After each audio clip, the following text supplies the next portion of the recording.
Buenas noches con todos. Bienvenidos nuevamente a un nuevo espacio de Al Derecho y al Revés. Esta vez tenemos un invitado súper especial, el abogado Jaime Cuello Minchala, quien se desempeña actualmente como juez de garantías penales en el Cantón Pedernales. Un amigo muy querido para mí, quien además se ha desempeñado durante toda su trayectoria profesional como un gran abogado.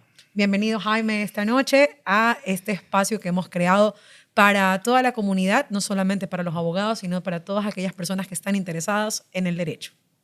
Muchísimas gracias, Mónica. Igualmente, Francisco, un gustazo volvernos a encontrar. Con esa bienvenida, pues quien no se siente complacido y congratulado de poder volver a coincidir en estos espacios en los que bien acabas de referir, ¿no? Es un espacio en el que nos podemos encontrar, primero, grandes amigos y segundo, pues poderle contar un poco a la academia, quienes están detrás de la cámara, cómo funciona esta dinámica de, primero, pues administrar justicia y segundo, pues las experiencias que se van adquiriendo en el ejercicio de la profesión. Precisamente de esa experiencia, porque bueno, Jaime no solamente ha sido juez o es juez en la actualidad, Jaime ha sido abogado, ha sido funcionario de fiscalía, ha sido funcionario de la judicatura, ha sido defensor público con grandes triunfos. Precisamente uno de los temas que queríamos tratar contigo y queríamos poner en exposición en este día es el tema de la prisión preventiva. Es un tema súper complicado para quienes no lo comprenden y muchas veces distorsionado por quienes evidentemente se dejan únicamente guiar por lo que ocurre en las redes sociales. ¿Cierto, Francisco? Sí, mira, yo ejerzo como abogado en libre ejercicio y te conozco, Jaime, somos compañeros de la universidad. La vida me encaminó en el derecho penal y pienso que la prisión preventiva es un tema supremamente complicado para un juez y para un abogado, sobre todo los que ejercemos en materia penal. ¿Cómo tú resuelves esta situación en la que tienes por un lado un tema mediático, prensa, redes sociales, tienes por otro lado una fiscalía que en ocasiones se convierte en inquisidora y por complacer precisamente a esa presión mediática y social va a una audiencia a solicitar prisión preventiva? Y tienes por otra parte una persona que a tu parecer, y a parecer de la norma, porque tu parecer podría ser subjetivo, pero la norma no correspondería a dictar la prisión preventiva. ¿Cómo actúa un juzgador? ¿Hasta qué punto estas presiones ejercen cierta influencia en un juzgador? Pero yo creo, parto de la premisa de que de entrada dejamos que, en este caso, el tercero imparcial que se considera o que muchas veces pretende ser los medios de comunicación, una sociedad inclusive que se permite cuestionar, se permite inclusive dictaminar una resolución desde lo que se considera desde del consciente social. Algo que se llama principio de congruencia en materia penal y es justamente esa obligación que tenemos los administradores de justicia de ajustar nuestras decisiones más allá de las desvanecencias o la presión social o lo execrable que podría parecer un hecho concreto. Más allá de, para contestar tu pregunta, más allá de cómo lo resuelvo yo, me gustaría más bien adecuar la respuesta del deber ser, porque yo creo que la ruta está bastante clara. Que el tema es complejo, no vamos a desdecir aquello, no vamos a desconocer aquello. Actualmente el tema de la prisión preventiva versus la problemática social que atraviesa una sociedad ecuatoriana que reclama justicia a su manera, son situaciones que se contraponen, pero considero desde la Administración de Justicia y como fiel creyente, en este caso propiamente de la justicia y la equidad, que en efecto los caminos están claros, los instrumentos están claros. La forma que llevamos el derecho positivo a la práctica ya dependerá exclusivamente de cada uno de nosotros. Vendrá a conocimiento ustedes que son doctos en el tema penal, profesionales del derecho y de la gente que nos está escuchando, que en efecto cuando hablo y cuando refiero que tenemos los instrumentos en el derecho positivo para poder adecuar nuestras actuaciones de forma justa, me refiero de la resolución 14/2021 de la Corte Nacional de Justicia, que prácticamente es un recorderis de lo que el artículo 534 ha normado como una obligatoriedad para los jueces en materia penal.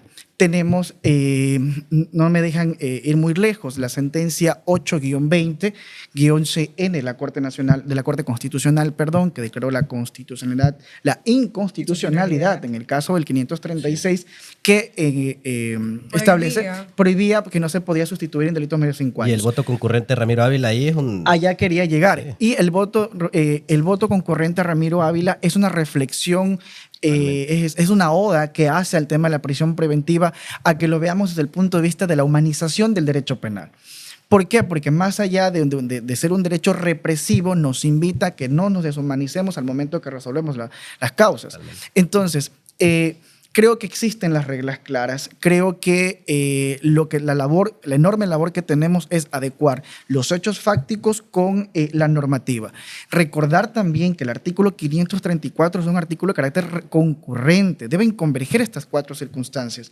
Muchos casos se ha cometido el grave error de analizarlos de forma aislada y terminar decidiendo sobre y privando una garantía tan fundamental como es el derecho a la libertad en casos que realmente pues en la práctica, en lo fáctico pues no se subsume. Exacto. Yo rescato... ¿Qué es lo que... Perdóname, Francisco. Continúa. Sí, yo rescato 2 cosas. Primero, cuando empezó a hablar respecto del ámbito de las redes sociales y de la prensa, ellos dicen se cuestionan y tienen su derecho a cuestionarse. Estamos de acuerdo, pero reclaman a su manera.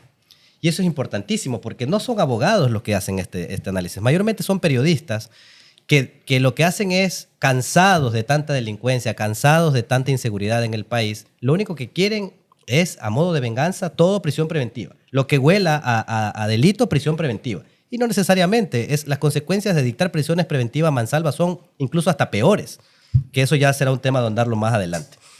Pero algo más que rescato, y quisiera preguntarte también, tú trajiste a colación la sentencia 820 de la Corte Nacional, que para los que no son abogados o los que son y no lo sepan, es una oda, precisamente un análisis de no abusar de esta medida cautelar, que es la más gravosa, la prisión preventiva.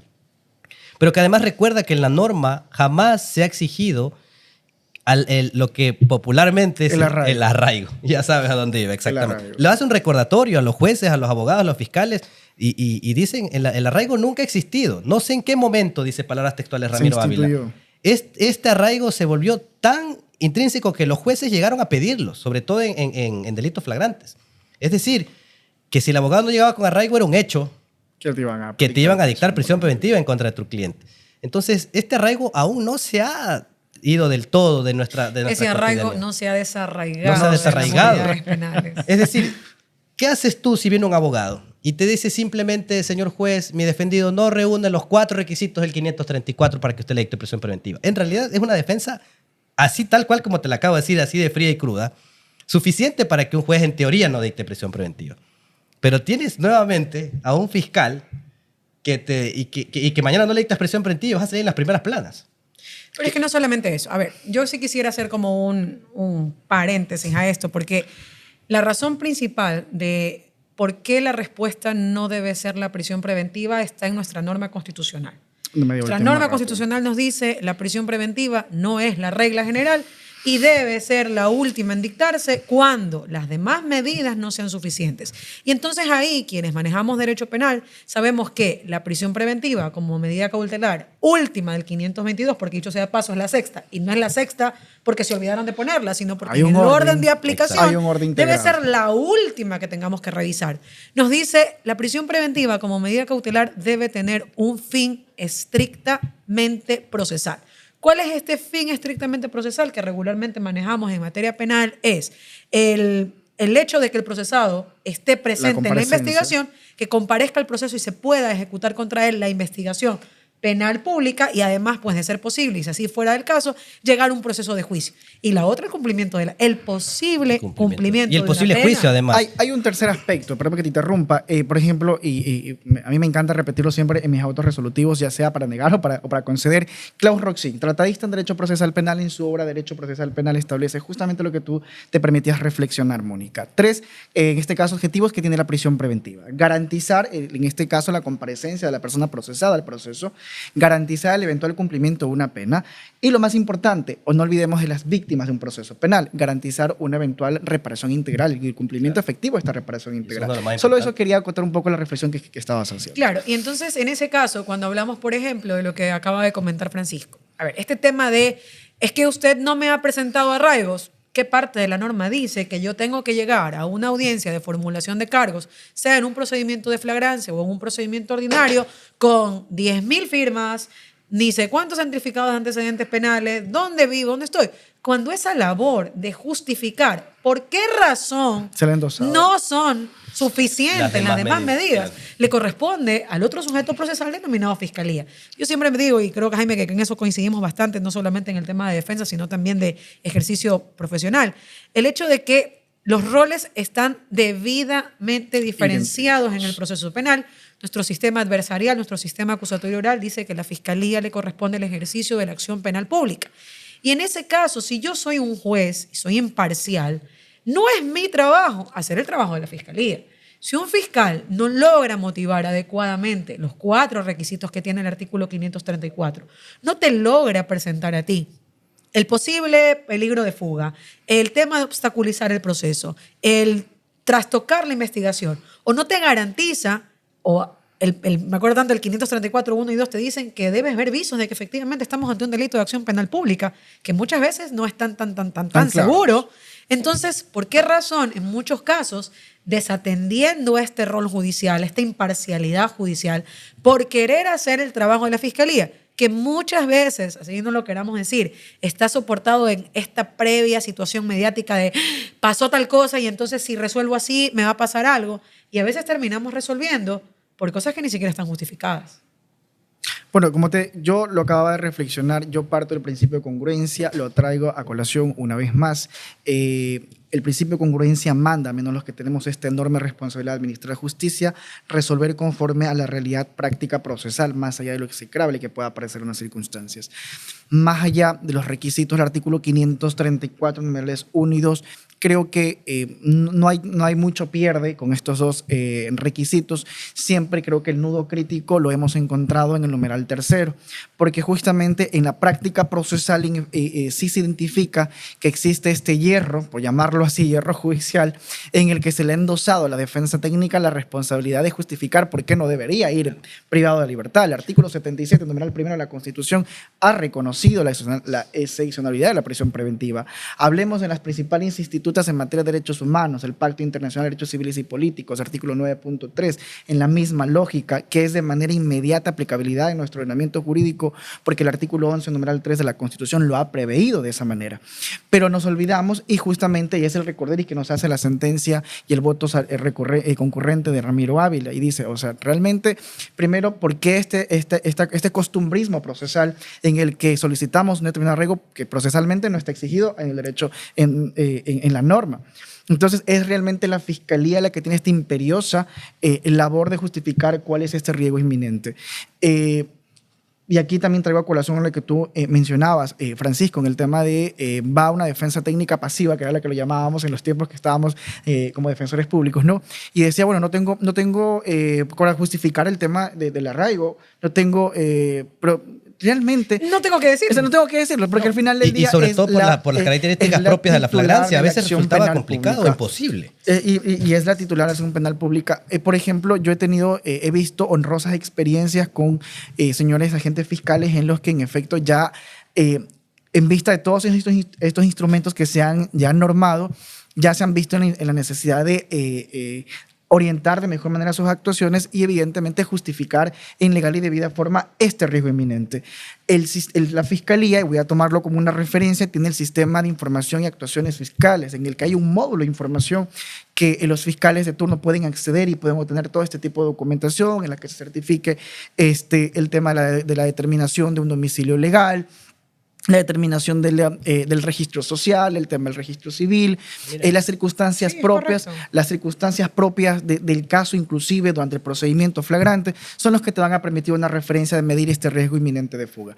Pero si esa reflexión no se hace documentadamente y lo hace a través de quien tiene la responsabilidad como titular de la acción penal pública, muy difícilmente podremos arribar a una prisión preventiva. Mira, regularmente cuando se habla de peligro de fuga, y ahí sí voy a pensar que la Administración de Justicia es bastante clasista. Cuando nosotros nos vamos a una unidad de flagrancia, lo que más vemos regularmente es que la resolución que se obtiene de estas audiencias de formulación de cargos son prisión preventiva. Muchas de las personas que se encuentran actualmente bajo esta medida cautelar son personas de clase media-baja, personas que no tuvieron para pagar un abogado, que no tienen para ejercer una defensa material activa, técnica, como se debiera hacer. que muchas veces, por el hecho de ser defendidos por un defensor público, a veces sus familiares no se enteran que están privados de la libertad, no se enteran de las posibles consecuencias que va a resultar de una audiencia, pero luego te das cuenta que esas personas son las que menos peligro de fuga pueden tener, porque esas personas, al no tener recursos, no tienen cómo huir, no tienen cómo desaparecer. Pero luego ves la otra parte de la moneda o la otra cara de la moneda, donde ves que la mayor cantidad de los delitos económicos, de los delitos que regularmente se cometen en forma patrimonial o que son de personas de clase alta, pues los delitos de cuello blanco, pues a esto sí se les da medidas. ¿Y quiénes son las personas que huyen del país? ¿Quiénes tienen realmente la capacidad de fugar y obstaculizar con su vida la posible llegada a un juicio? ¿Cómo valorarías eso? ¿Cómo valoramos eso? Porque nosotros lo veíamos cuando éramos defensores públicos en el sentido de jugar a este sentido de los roles de cuándo sí, cuándo no, cómo argumentar el tema de mi cliente no va a fugarse, señor juez. ¿Cómo lo has visto en la práctica diaria ahora como juez, ya no como defensor? Bueno, realmente hay una reflexión que tengo que hacer desde el punto de vista general, porque bueno, al final del día también el tener el rol de administrar justicia pues hace que tenga que ser muy cuidadoso con el tema de las reflexiones que se comparten, porque podría comprometer mi criterio. Pero, por ejemplo, tú al inicio de la entrevista hacías un recorderis un poco el camino que hemos tenido inclusive juntos. Considero de que hay una fortaleza cuando hablamos de la administración de justicia con Jaime Cuello. ¿Y a qué quiero llegar? Te lo digo con todo el desprendimiento del mundo. Tuve la oportunidad de trabajar 4 años en Fiscalía, conozco el sistema desde adentro, tuve 4 años de trabajar con la Defensoría Pública y ahora pues estoy del otro lado de la vereda, como me gusta decirlo. Entonces es como que dentro de los participantes de un proceso penal me he permitido conocer de cerca el rol, porque he estado trabajando directamente en ello, y conocer la mirada que se tiene, no hablo desde el punto de vista institucional, sino más bien desde el punto de vista de la práctica procesal. Entonces, si me preguntas a mí, desde mi criterio personalísimo, te voy a repetir una vez más, en efecto, que deberá responder a las circunstancias específicas del caso en concreto. No podría hacerte una reflexión respecto a cómo se mira de la administración de justicia, porque sería tomarme el nombre de mis compañeros administradores de justicia. Te lo digo como lo ve Jaime Cuello. Y en efecto, trato en todo sentido de poder adecuar mis decisiones, insisto, partiendo de lo fáctico con este principio de congruencia, que es lo que a mí me ha marcado y ha servido la ruta para poder direccionar mis actuaciones. Que sí, que es una problemática a voces, porque tampoco la podemos desconocer. Considero que en efecto es un claro cuestionamiento a muchas resoluciones judiciales que han sido pues, de conocimiento a nivel nacional, pero sin embargo, insisto, creo que ya responderá exclusivamente a el criterio propio de cada juzgador. En lo que respecta a Jaime Cuello, procuro en todo momento que sean justamente las respuestas obtenidas desde el proceso, ya sea para el momento de determinar una medida cautelar y prisión preventiva o inclusive hasta para poder tomar una resolución de la causa. De cada 10 casos que llegan a tu conocimiento, ¿en cuántos se pide prisión preventiva? En todos. En todos. Fiscalía pide en todos. En todos. Yo, por ejemplo... Entonces, Jaime, ahí respóndenos. ¿Qué está fallando? ¿Por qué tenemos de 10 casos, 10 pedidos de prisión preventiva? Este costumbrismo procesal que hemos ido acumulando como parte de un legado cultural. Por ejemplo, yo recuerdo, puedo marcar esta diferencia, y esto pues hablo en términos muy generales. Me acuerdo que desde cuando era defensor público hablábamos de delitos de portes de armas de fuego, casi el común general terminabas con auto de prisión preventiva. De hecho, empezó siendo así cuando yo empecé en estas funciones de administrar justicia hace ya aproximadamente 4 años atrás. Había esta práctica muy arraigada.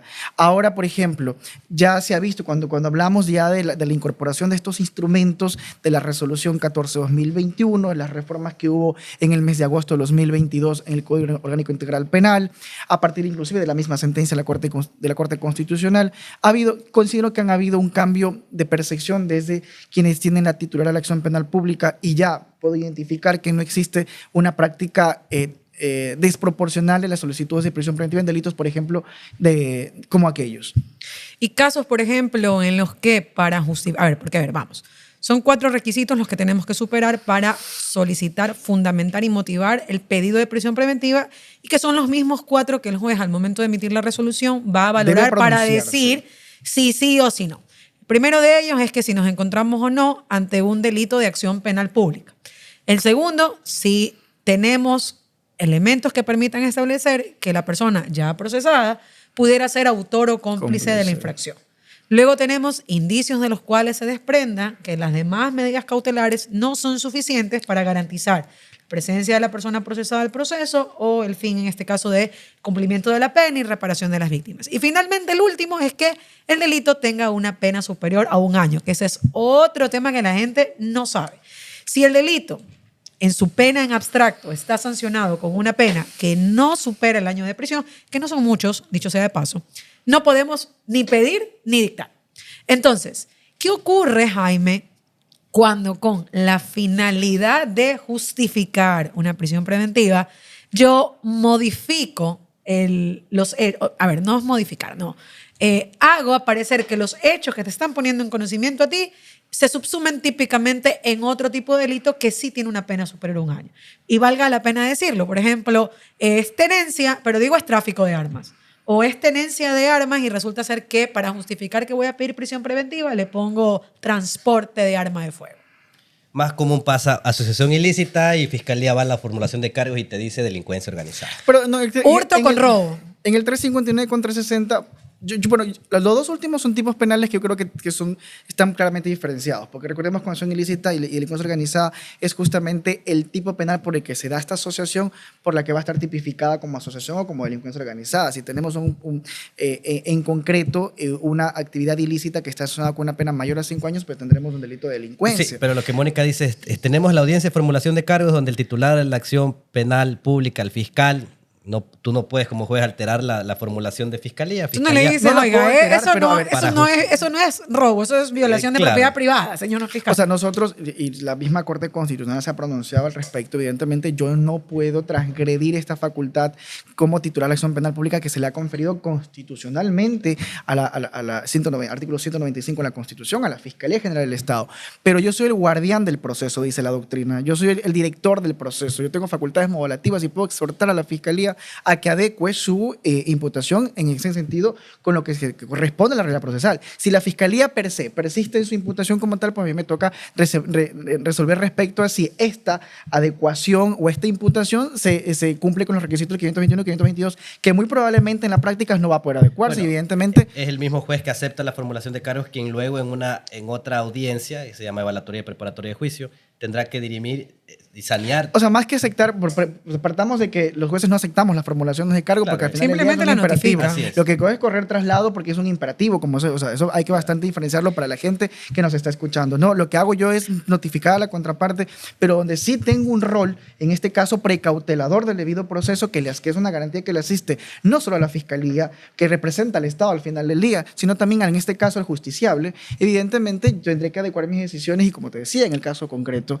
muy probablemente en este caso, si los elementos fácticos se adecuan a un tipo penal de tenencia y resulta que tengo una imputación por tráfico, por transporte, muy difícilmente en mi valoración de los requisitos del 534 no vamos a poder adecuarlo en el 534 numeral 1 o el 2 inclusive. Claro, el 1 en o el el 2. Entonces, evidentemente, la consecuencia jurídica será muy probablemente unas medidas alternativas. ¿Qué va a pasar cuando se habilita mi etapa procesal para yo poder sí revisar el fondo? Es ya en la etapa preparatoria en la que se dice, señor fiscal, a partir de los elementos. Usted me entrega su instrucción. Exacto, de que yo ya recibo y yo ya analizo elementos objetivos, elementos subjetivos, en elementos normativos del tipo penal y determino en efecto si la Fiscalía tiene elementos para continuar una etapa de Y vale la pena que hablas de la etapa intermedia, preparatoria de juicio, porque nosotros estamos hablando como que todas las personas que nos escuchan son abogados o conocen de lo que estamos tratando.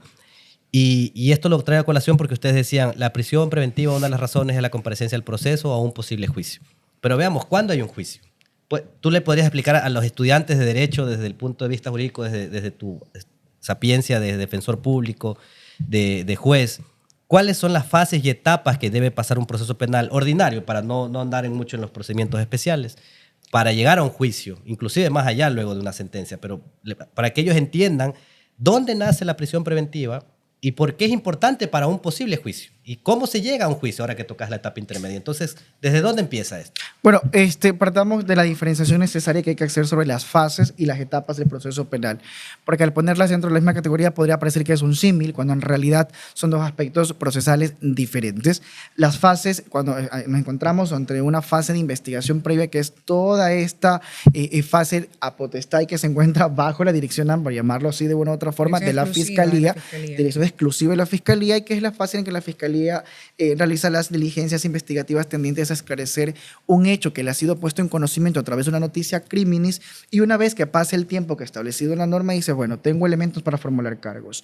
Pasa al pedido de formulación de cargos. Eso es una audiencia. Nos solicitan a los jugadores. O sea, hasta ahí es una fase, tú dices. Esa es la fase. De ahí, una vez que empieza la solicitud de la Fiscalía, convoco a audiencia, en la audiencia se instala la misma, reviso en todo caso, se escucha las partes procesales, perdón, y se notifica al procesado ya como tal, porque ya deja de ser investigado, adquiere la calidad, pasa a ser procesado como tal, le notifico con el proceso penal en su contra, y es ahí donde ya empiezan las etapas como tal. Si hablamos de un procedimiento flagrante, muy probablemente pues no va a estar antedicho no tendremos una fase de investigación previa, tendremos un hecho concreto que ha sido calificado como delito flagrante y tendremos una duración de instrucción fiscal, si es un delito ordinario, de 30 días.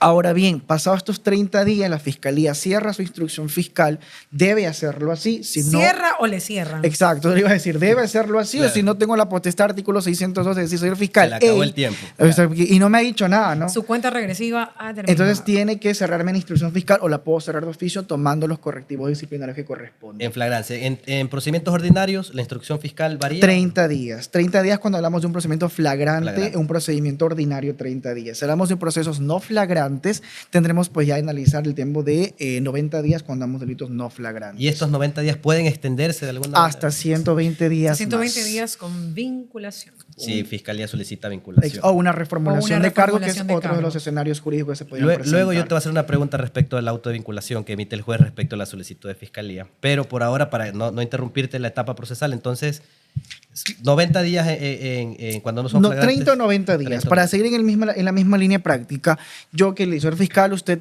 me ha dicho, ya llámeme a audiencia, lo convoca a audiencia y es ahí el que la Fiscalía me presenta los elementos de convicción. Hasta ese momento tienen elementos de convicción. Es terrible y eso es un exhorto a los compañeros, a los abogados, colegas abogados en la práctica, que hablemos en una audiencia preparatoria de juicio, de prueba.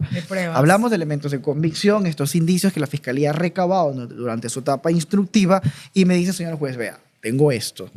Y con esto yo pretendo llevar a Jaime Cuello a una etapa de juicio. Obviamente, por principio de contradicción, el abogado de la defensa técnica me va a decir, señor juez, pero a ver, esto deberá valorar usted o deberá revisar usted, analizar usted que estos elementos tienen tantos. Yo siempre decía, cuando en mi experiencia como jueza, y creo que lo vi cuando tomé contacto con el derecho procesal no penal, porque ahí en cambio aprendemos otras técnicas de litigación. Etapa intermedia, llamada intermedia, etapa de evaluación y preparatoria de juicio, le permite al juez que conoce esa etapa hacer un filtro. ¿Qué filtro debe hacer el juez? Saber qué tan probable y posible es que con los elementos de convicción que recabó Fiscalía dentro de su etapa de instrucción, un juicio sea viable. Porque lo que nosotros vemos hoy en día es que tenemos jueces de etapa intermedia que lo que hacen es un pasamanos al juicio y allá que el tribunal resuelva. Y la verdad es que ese no es el trabajo, esa no es la tarea y esa no es la finalidad de la etapa de la audiencia de evaluación y preparatoria de juicio, porque si simplemente fuera un pase de mano, no habría necesidad que existiera. Ese es otro costumbrismo. Y entonces, a ver, yo sí quiero retomar como el tema de la prisión. Durante este tema de este periodo de instrucción fiscal, donde ya procesalmente tenemos un procesado, digamos, Jaime, que se le ha dictado prisión preventiva. Dentro de estos 30 días, dentro de estos 90 días que pudiera durar la instrucción fiscal como tal, ¿cuántas veces puedo pedir que se me revise la prisión preventiva? Es un derecho inagotable. Es un derecho inagotable. No casa efecto de cosas juzgadas, como podemos decirlo precisamente así, siempre y cuando se desvanezcan indicios o aparezcan indicios nuevos, este derecho puede ser solicitado. Es derecho inagotable. Y cuando tienes esta respuesta de eso lo vamos a analizar en la etapa de la audiencia de evaluación y preparatoria de juicio. Nunca me pasó. ¿Te tenían miedo? No, creo que trataba de hacer mi trabajo bastante bien, pero no creo que sea una persona de temer.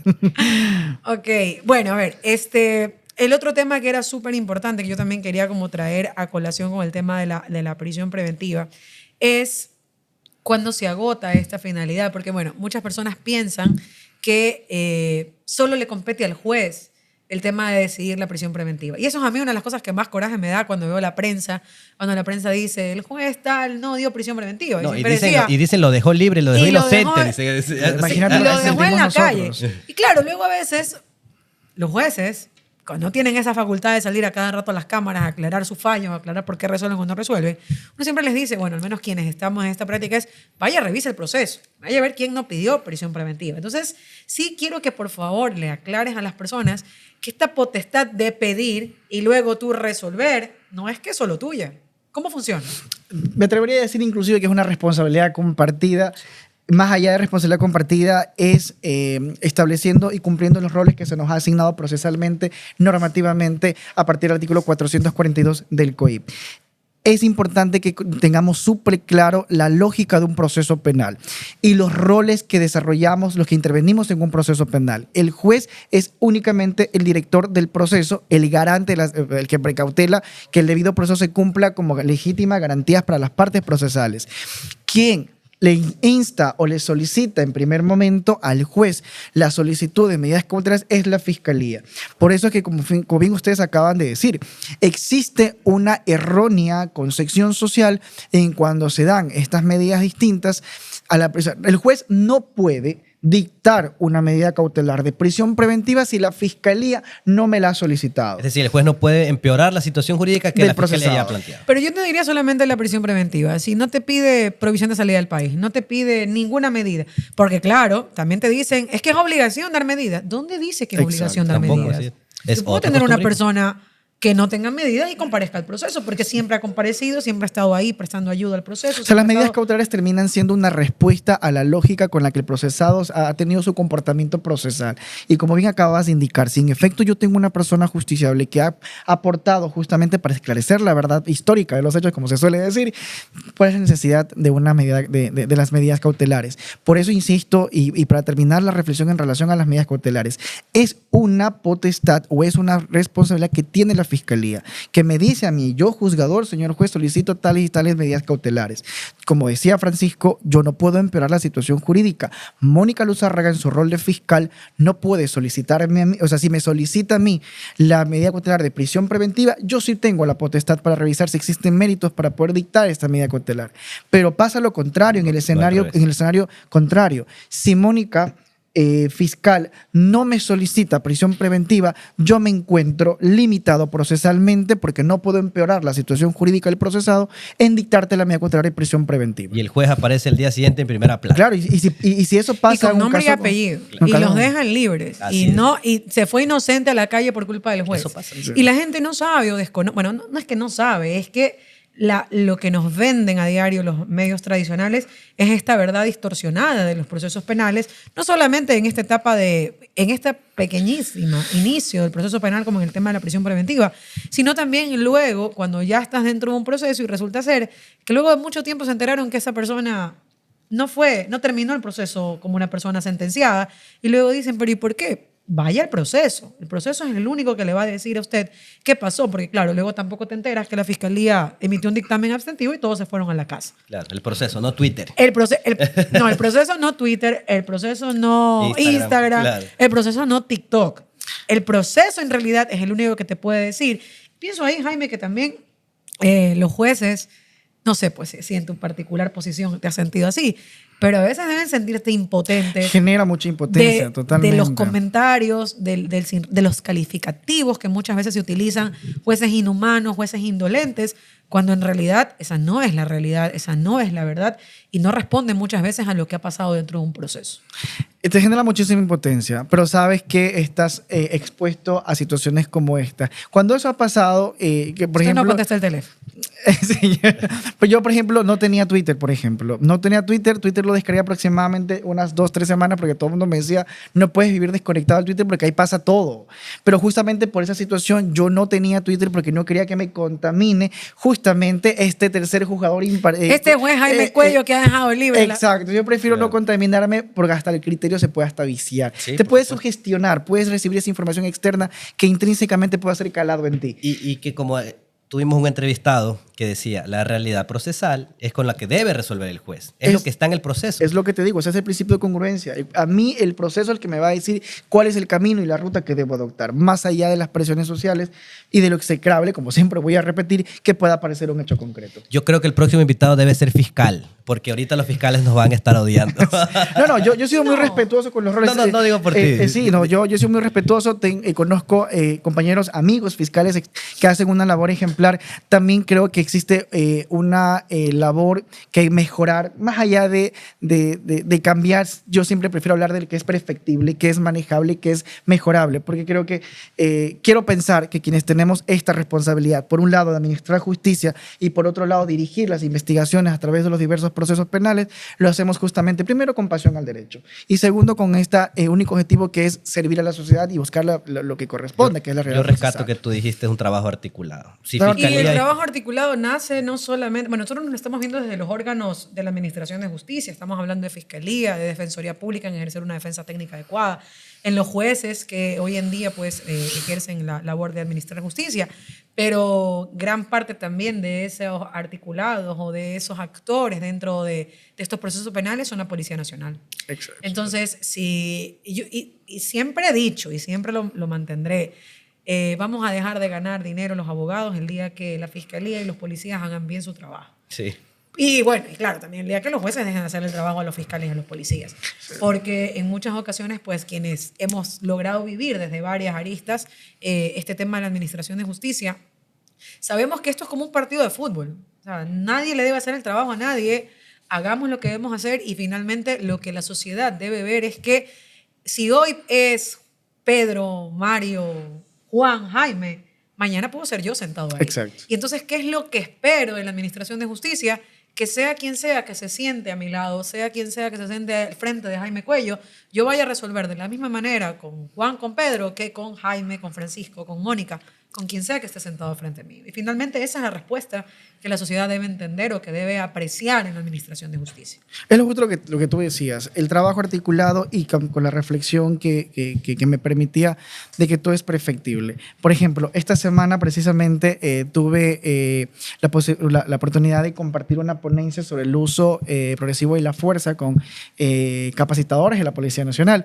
Y empecé la ponencia poniendo la fotografía del caso de George Floyd, en el caso de Minneapolis, que se dio este caso de, vamos a llamarlo así, como lo veríamos nosotros, como una ejecución extrajudicial, en el que se irrigó con la rodilla a George, el policía que asfixió por 8 minutos 21 segundos y evidentemente falleció. El policía fue sancionado con una pena de 21 años, ni siquiera por homicidio, sino por violación a derechos civiles.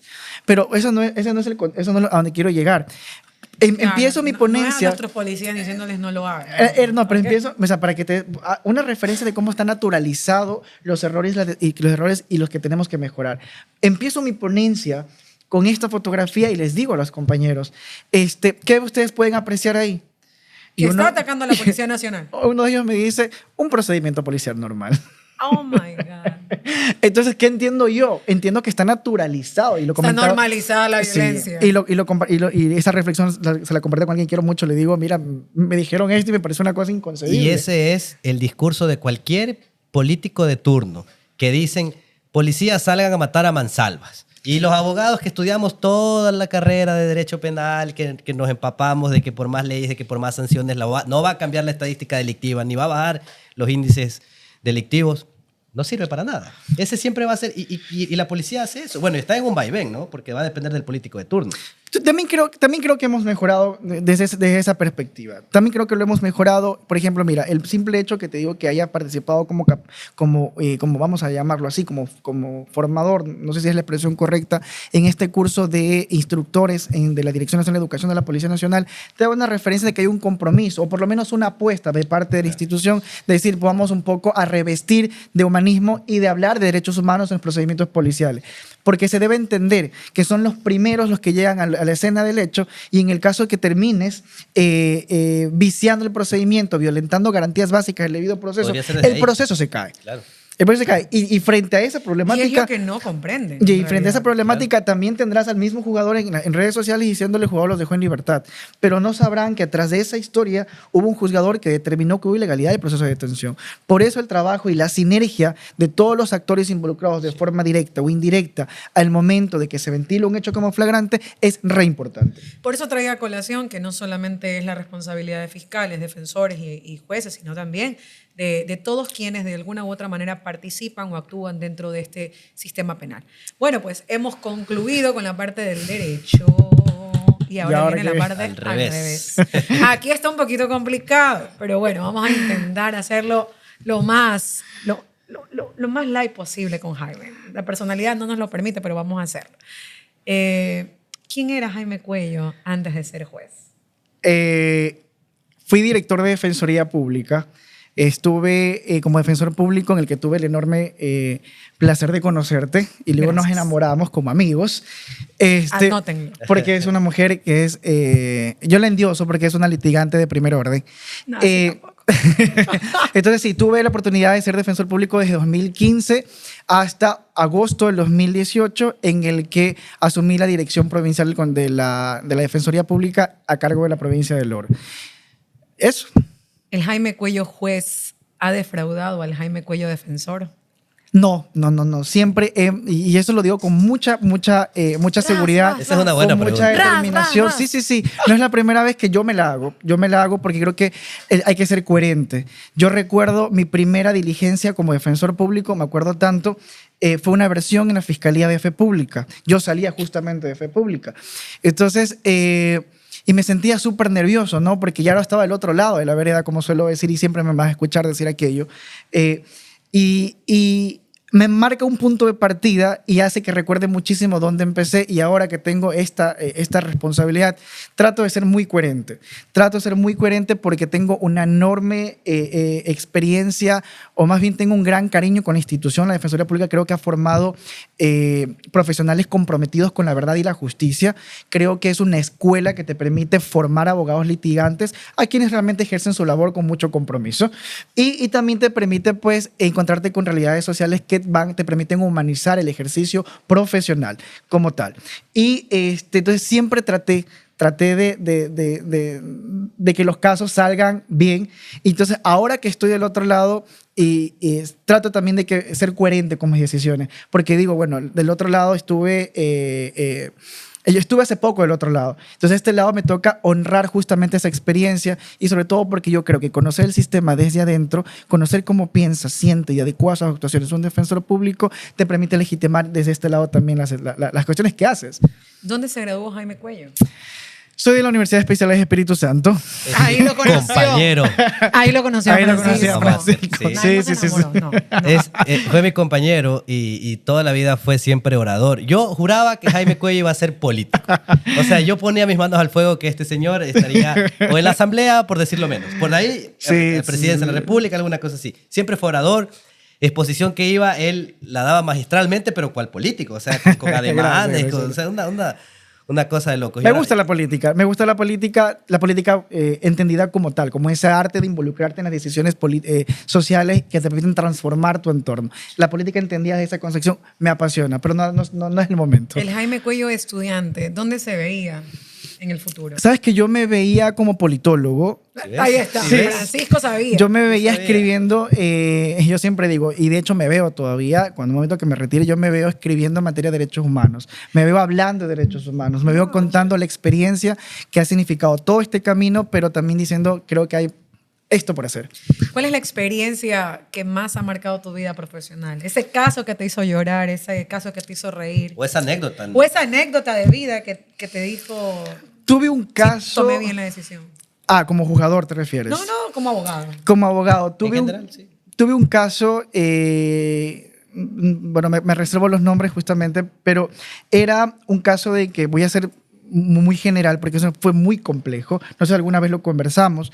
Debimos haber llorado juntos. Fue un caso, por ejemplo, que a mí me tocó hacer la etapa de juicio, ya ir a la audiencia de juzgamiento. Estaba procesada la mamá, la hija y el novio de la hija por la muerte del padre.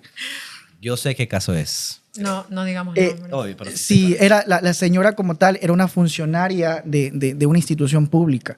Entonces la señora había estado ya, porque, bueno, se acostumbra por la carga procesal ya a convocar audiencias de juzgamiento cuando tenemos ya 2 meses antes de caducar la prisión preventiva, porque entendamos que la prisión preventiva caduca al año. Un año la señora casi. Exacto. Entonces cuando me piden que yo tome el caso, yo recibo una señora que había ya pasado por el sistema de justicia, malo que lo diga, con profesionales del derecho que no le habían dado las respuestas y que finalmente la permitieron que avanzara una etapa de juicio. Una persona sin esperanza, una persona que no creía ya en el sistema y que se dejaba asistir por un defensor público que era pues, una cosita de 1,62 m. Un niño, decían. Y que yo le invitaba a que crea que, porque yo encontraba muchas inconsistencias en el proceso. ¿Sabes cuál fue lo interesante? Que en este proceso había recibido un dictamen abstentivo inicialmente porque hubo unas inconsistencias en una pericia de ADN que se les hizo las cutículas del cadáver. Entonces, bueno, pero resulta que le viran el dictamen en la consulta, porque un tema de asesinato, en la consulta revocan el dictamen abstentivo y hay una concepción también de los fiscales de que como existe una revocatoria, yo estoy destinado a llamado acusar. a acusar. Claro, eso es lo que piensa. Y a sostener mi acusación. Y sostener mi acusación. Entonces, porque conoce otro fiscal, eso es importante decirlo a los que no conocen. pero lo que me llamó la atención de este caso es que en el anuncio probatorio, porque a ver, dentro de se hizo una pericia genética, de cotejamiento genético en este caso, en las uñas había rastros de piel, rasgos de piel. Entonces, al parecer, en este caso, la víctima había luchado con el victimario. Entonces, en este cotejamiento de ADN no salió ninguna correlación a los tres. Okay. Entonces, pero la fiscalía no me estaba llamando como testigo al perito genético. Ok, y ahí violando el principio de objetividad. Y la defensa técnica nunca lo había anunciado. Entonces, ¿cómo yo introduzco al perito genético como una teoría? En una audiencia de juicio donde ya está me anunciada tocó la como prueba. prueba para mejor resolver, diciendo que era una defensa técnica reciente. Pero lo más interesante fue de que solo tenía el nombre del perito. Entonces, ¿sabes lo que hice? Me meto en Google y encuentro la tesis donde perito se graduó en magíster en temas de genética. No lo recuerdo específicamente, no me preguntes. Y solo tenía el correo electrónico. Con una persinada de fe, le escribo un correo electrónico, le cuento la verdad histórica, como me gusta decir a mí de los hechos, y me contesta. Y me dice, doctor, estoy predispuesta a acudir a la audiencia. Lo que sí le pido, yo soy de Quito, porque el laboratorio genético queda en Quito, usted consígame enlaces Zoom. En ese momento hablar de enlaces o códigos PIN era más difícil conseguirla a ella. Polycom Claro. Era más difícil conseguirla a ella. Claro. Pero se logró y resulta ser que fue una audiencia, como te digo, duró algunos días. Y en medio de la defensa, porque yo solo defendía a la señora, los otros tenían abogado particular, los otros abogados abandonan la defensa privada y dicen, quiero que me defienda el abogado Cuello. Yo me subo al barco ganador. Entonces yo tenía la defensa de las 3 personas. Cuando el tribunal de manera unánime ratifica inocencia, la señora yo es que también me recuerdo y pues se me juegan los ojos porque entendí que habíamos hecho las cosas bien como institución, porque era la Defensoría Pública la que había ganado, pero no más allá de eso, era una familia que había encontrado la verdad en un sistema de justicia muy deprimente. La señora se lanza a rodillas y empieza a llorar. Y me dice, gracias. Y yo me agacho también y la abrazo y todo, menos en la sala de tribunales de Albán Borja, pues no, la abrazo y le digo, póngase de pie porque es momento de dignificarse ante la justicia. Y la señora se levantó y los 3, y ahora, por ejemplo, me sigue en Instagram la señora, y cada que yo posteo algo, me dice, pone un like. Hola, ¿qué tal? Soy la señora Salguero, estamos muy felices de verlo muy bien. Salguero, dije Salguero, no le dije el nombre. Esa son las experiencias recuperó su trabajo gratificantes. y de ahí sí. Creo que es una de las cosas que más me ha marcado. Esas son las experiencias Qué chévere gratificantes que creo que las personas, y yo siempre digo que el abogado tiene una labor como del médico, uno Sí. es capaz de salvar una vida y creo que ese es el principal mensaje que como abogados ya realizados, por decirlo así, podemos darle a los estudiantes de derecho, el hecho de saber que en tus manos puede estar la vida de alguien. Y esa emoción que Sí. sientes cuando Mira, hasta ahora cuentas le un caso. transmite eso. Sí, No, es hasta la ahora misma recuerdo. emoción que sentimos muchos de nosotros cuando recordamos nuestros casos y los recordamos desde esta óptica de la pasión de que salvamos una vida, de que salvamos a alguien, que el sistema se equivocó, pero estuvimos ahí nosotros como unos verdaderos guerreros para sacar la verdad a la luz, que finalmente es lo que nos llena como personas. Muchísimas gracias, Jaime. Muchísimas gracias, Francisco, por esta sesión de Al Derecho y al Revés. Invitamos a todas las personas que quieran sumarse a esta iniciativa, a participar en más entrevistas. Y sí, seguro vamos a tener bastantes polémicas con respecto a este caso. Muchísimas gracias a ustedes, amigos, por volver a coincidir y pues hasta la próxima oportunidad. Gracias, Jaime. Gracias. Gracias.